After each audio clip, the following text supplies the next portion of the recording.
ನಾಟಿ ಕುರಿಗಳು ಒಂದು 20 ಇದೆ. ಬನ್ನೂರು ಟಗರುಗಳು ಒಂದು 10 ಇದೆ. ಬನ್ನೂರು ಟಗರು ಮರಿಗಳು ಒಂದು 5-6 ಇದೆ. ಸೊ ಹಿಂಗಾಗಿ ಎಲ್ಲ ಒಂದು 70 ಕುರಿಗಳು ಮೇಕೆಗಳಿದೆ ಸರ್ ನಮ್ಮ ಹತ್ರ. ಸರ್ ಮೇಕೆನಲ್ಲಿ 4 ಥರ ತಳಿ ಇದೆ. ಜಮುನಾಪುರಿ ಇದೆ, ಬೀಟಲ್ ಇದೆ, ಸೋಜತ್ ಇದೆ. ಆಮೇಲೆ ಮಾಮೂಲಿ ಊರ ಕಡೆ ಸಾಕ್ತಾರಲ್ಲ ನಾಟಿ ಮೇಕೆಗಳು, ಆ ಥರ 4 ಥರ ತಳಿ ಇದೆ ಸರ್ ನಮ್ಮ ಹತ್ರ. ಜಮುನಾಪುರಿ ಮತ್ತು ಬೀಟಲ್ ಇವೆಲ್ಲ ಯಾಕೆ ಸಾಕ್ತೀವಿ, ಅವೆಲ್ಲ ತೂಕ ಎಲ್ಲ ವೆಯ್ಟ್ ಚೆನ್ನಾಗಿ ಬರುತ್ತೆ. ಈ ನಾಟಿ ಮೇಕೆಗಳು ಎಷ್ಟೇ ಇದು ಮಾಡಿದ್ರು 40 kg ಮೇಲೆ ಬರಲ್ಲ. ಹಾಗಾಗಿ ನಾವು ಸಮಗ್ರ ಕೃಷಿ ಅಂತೇಳಿ ಎಲ್ಲ ಥರ ತಳಿಯನ್ನು ಸಾಕೊಂಡಿದ್ದೀವಿ ಸರ್. ಮೇಡಮ್, ಮೇವೆಲ್ಲ ಯಾವ ಥರ ಇದು ಮಾಡ್ತೀರಾ? ಕೆಲವು ಶೆಡ್ ಮಾಡಿರ್ತಾರೆ, ಇವಾಗ ಬೆಳಗ್ಗೆಯಿಂದ ಸಾಯಂಕಾಲದವರೆಗೂ ಶೆಡ್ಡಲ್ಲೇ ಮೇವು ಹಾಕೊಂಡಿರ್ತಾರೆ.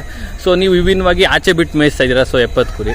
ಸೊ ಇದು ಯಾವ ಥರ ಐಡಿಯಾ ಬಂತು ನಮ್ದು? ತೋಟ ಇದೆ, ಅಡಿಕೆ ತೋಟ ಇದೆ ನಮ್ದು. ಹಂಗಾಗಿ ನಾವು ಅಡಿಕೆ ತೋಟದಲ್ಲಿ ಅವ್ರನ್ನ ಫ್ರೀಯಾಗಿ ಅವ್ರಿಗೆ ಯಾವ ಇಷ್ಟ ಬರುತ್ತೆ ಮೇವು, ಅವ್ರಿಗೆ ಮೇಕೆಗಳು ಸೊಪ್ಪು ಜಾಸ್ತಿ ತಿನ್ನೋದು. ಹಂಗಾಗಿ ನಮ್ಮ ತೋಟದಲ್ಲಿ ಸೊಪ್ಪಿದೆ, ಹುಲ್ಲಿದೆ. ಹಂಗಾಗಿ ಬೆಳಗ್ಗೆ ನಾವು ಬಿಟ್ಟರೆ ಇನ್ನು ಸಾಯಂಕಾಲ ತನಕ ಮೇಯ್ತೇವೆ.